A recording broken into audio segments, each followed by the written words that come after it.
पोहे तुम्हाला खायला खूप आवडतात, पण ॲसिडिटी होते, जळजळ होतं आणि पोहे कडक होतात. तर आजचा व्हिडिओ बघितला ना, तर हे सर्व प्रॉब्लेम तुमचे दूर होणार आहेत. तुम्ही पोहे खाल्ले तरी तुम्हाला ॲसिडिटी होणार नाही आहे, अजिबात जळजळ होणार नाहीत आणि तुमचे पोहे अगदी सॉफ्ट बनतील. व्हिडिओ शेवटपर्यंत बघा, म्हणजे तुम्हाला पोहे बनवण्याची योग्य पद्धत नक्कीच कळेल. तर यासाठी मी पोहे घेतलेले आहेत. आता पोहे छान भिजवून घ्यायचे आहेत. पोह्यामध्ये पाणी टाकायचं आणि स्वच्छ धुवून घ्यायचे आहेत. पोहे स्वच्छ धुवून घ्यायचे आहेत आणि 2 मिनटं या पाण्यामध्ये ठेवून द्यायचे आहेत. आणि 2 मिनटं झाले की यातील पाणी आपण ओतून काढणार आहोत. त्यामुळे काय होतं, पोहे अगदी सॉफ्ट, मऊ, लुसलुशीत होतात आणि खायलाही छान लागतात. आणि दिवसभर जरी राहिले तरी ते कडक होणार नाहीत, अगदी मऊ लुसलुशीत राहतील. तर हे मस्त आपण पाणी निथळून काढलेलं आहे. आता आपण फोडणीची तयारी करणार आहोत. त्यासाठी कढईमध्ये तेल घेतलेलं आहे आणि कांदा, शेंगदाणे, बारीक नकळलेला लसूण आहे, कढीपत्ता, कोथिंबीर, हिरव्या मिरच्या कट करून घेतलेल्या आहेत. तर तेल तापलं की हे सर्व साहित्य आपल्याला तेलामध्ये फ्राय करून घ्यायचं आहे. तेल तापलेलं आहे. आता यामध्ये आपल्याला जिरी मोहरी टाकून घ्यायची आहे आणि आपण सर्वात सुरुवातीला शेंगदाणे फ्राय करून घेणार आहोत. त्याच्यामुळे काय होतं, आपण जेव्हा पोहे खातो ना, तेव्हा शेंगदाणे हे अतिशय क्रिस्पी लागतात आणि पोहे खायला खूप छान वाटतं. आणि आता आपण यामध्ये लसूण टाकून छान तळून घेणार आहोत. कढीपत्ता टाकायचा आहे, हिरवी मिरची आणि कांदा छान फ्राय करून घ्यायचा आहे. आता या तेलामध्ये मी या पद्धतीने कधी पोहे बनवते आणि अजून एक माझी वेगळी पद्धत आहे पोहे बनवण्याची, ती पण मी तुमच्यासोबत नक्कीच शेअर करेल एकदा. तर आज आपण हिरवी मिरची टाकलेली आहे यामध्ये. आता हे छान फ्राय करून घ्यायचं आहे. कांदा जास्त फ्राय करायची गरज नाही आहे. कांदा जर पोह्यामध्ये थोडा कच्चा टाईप असेल ना, तर पोहे खायला खरंच खूप छान लागतं. आणि भरपूर असा कांदा टाकायचा आहे, कारण हे कांदा पोहेच आहेत आपले, त्याच्यामुळे छान टेस्ट लागते कांद्यामुळे. मस्त अशी हिरवीगार कोथिंबीर टाकून छान याला मिक्स करून घ्यायचं आहे. तुम्ही जर जावाजावांच्या किचनमध्ये नवीन असाल तर आमच्या चॅनलला तुम्ही सबस्क्राईब करू शकता आणि आम्हाला सपोर्ट करू शकता. आणि जर व्हिडिओ आवडत असतील तर लाईक करायला विसरू नका.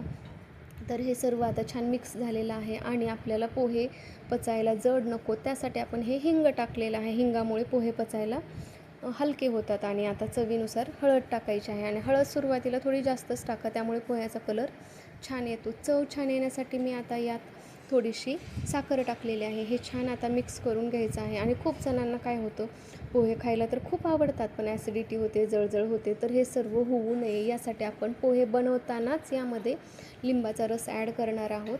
आणि हवं असेल तर तुम्ही वरूनही घेऊ शकता. तर हे छान आपल्याला मिक्स करून घ्यायचं आहे. जे भिजवलेले पोहे आहेत ते हे कढईमध्ये टाकायचे आहेत आणि छान त्याला हलवून घ्यायचं आहे. आणि चवीनुसार आपल्याला यामध्ये मीठ पण टाकायचं आहे. तुम्ही आवश्यकतेनुसार मीठ टाकू शकता आणि लिंबू मात्र टाका जर तुम्हाला ॲसिडिटीचा त्रास होत असेल तर. आणि आता याला छान मिक्स करून घ्यायचं आहे. पोहे खूप कोरडे झालेले नाही आहेत, थोडे मऊसर आहेत.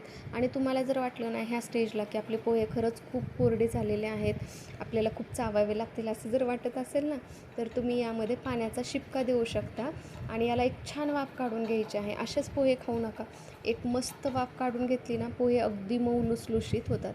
आता याला थोडंसं आपण काय करणार आहोत, छान मिक्स करून घेतलं की याच्यावर ताट झाकून ठेवणार आहे, कारण माझे पोहे मऊ झालेले आहेत, त्यामुळे त्याला पाणी टाकायची तशी तर आवश्यकता नाही आहे. तुम्हाला वाटत असेल ना सॉफ्ट असावेत पोहे, तर ह्या स्टेजला पाणी टाका आणि झाकून ठेवा. पोहे नक्कीच मऊ लुसलुशीत होतील आणि ते जर तुमचे दिवसभर जरी राहिले तरीही ते मऊच राहतील.